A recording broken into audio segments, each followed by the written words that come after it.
ನಮಸ್ಕಾರ. ನನ್ನ ಹೆಸರು ಹುಸೇನ್ ಬಾಷಾ. ನಂದು ಮಸರ್ಕಲ್, ತಾಲೂಕಾ ದೇದರ್ಗ, ಜಿಲ್ಲಾ ರಾಯಚೂರು. ನಾನು ಆದೋಣಿಲಿಂದ ಇದು ಯಾಮಿನಿ ಬೀಜ ತಂದಿನಿ. ಇದು ಬೀಜ ಮಾತ್ರ ಭಾಳ ಚೆನ್ನಾಗೈತೆ ರೀ. ಇದು ಬೀಜ ಮಾತ್ರ ಇದು ಕಾಯಿಕೊಳೆ ರೋಗ, ಮಚ್ಚಿ ರೋಗ ಯಾವ್ದಿಲ್ರಿ. ಕಾಪಂತೂ ಬೇಸ್ ಕಾಣಕತ್ತದ ರೀ. ಗಿಡನೂ ಸೈಜ್ ಚಲೋ ಬರ್ತಾವ, ಮಾಲೂ ಚಲೋ ಸೈಜ್ ಬರ್ತದ.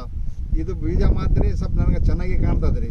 ಈ ಬೀಜ ನಾನು ಭಾಳ ಬೀಜ ಹಾಕಿ ನೋಡಿನಿ. ಇದು ಈಗ 7-10 ವರ್ಷದಿಂದ ಈ ಬೀಜ ನನಗೆ ಚೆನ್ನಾಗಿ ಕಾಣಕತ್ತದ ರೀ. ನಾನು ರೈತರ ಪರವಾಗಿ ಮಾತಾಡಕತ್ತೀನಿ. ಈ ಬೀಜ ಮಾತ್ರ ನೀವನ್ನ ತಂದು ಹಚ್ಬೋದು. ಈ ಬೀಜ ಅಂತೂ ನೀವನ್ನ ತಂದು ಹಚ್ಬೋದು. ಏನ್ರಿ ಸರ್, ರೈತರೇ, ನಾವು ರೈತರ ಪ್ರಕಾರ ಮಾತಾಡಕತ್ತೀವಿ. ನಾವು ರೈತರೇ. ನಾನು 5 ಎಕರೆ ಹೊಲ ಹಚ್ಚಿನಿ ಸರ್. ಏನ್ರಿ, 5 ಎಕರೆ ಹೊಲ ಹಚ್ಚಿದ್ರೆ ನಂದು 4 ಮೂಲಿಗೂ ಇದೇ ಬೆಳೆ ಥರ ಆದ್ರಿ. ಇದೇ ಕಾಪ ಅದ, ಇದೇ ಸೆಟ್ಟಿಂಗ್ ಆದ್ರಿ. ಮಾಲ್ ಭಾಳ ಚೆನ್ನಾಗಿ ಅದ ರೀ. ಏನ್ರಿ, ರೈತರ ಬಗ್ಗೆ ನಾನು ರೈತನೇ.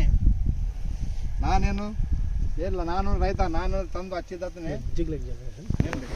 ಬೆಳೆ ಮಾತ್ರ ನಂದು 5 ಎಕರೆ ಹೊಲ ಇದೇ ಸೈಜ್ ಆದ್ರಿ.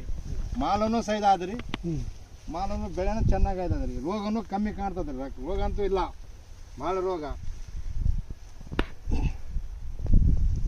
తెలుసుకున్నాం కదండి. రైతు సోదరులందరికీ నమస్కారము. ఇప్పుడు రైతు మాటలోనే మనం విన్నాము. ఆయనే మ్యాక్సీడ్స్ వారిది యామిని ఏ విధంగా పండిందో, ఏ విధంగా ఉందో, ఎన్ని సంవత్సరాల నుంచి వ్యవసాయం చేస్తున్నాడో, వ్యవసాయం చేసి ఇన్ని రోజులైనా ఈ వెరైటీ ఏ విధంగా ఉందో ఆయన రైతు మాటల్లో మనం తెలుసుకున్నాం. నమస్తే అండి హుసేన్ బాషా గారు.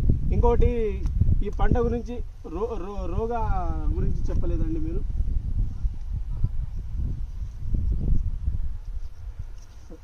నమస్తే.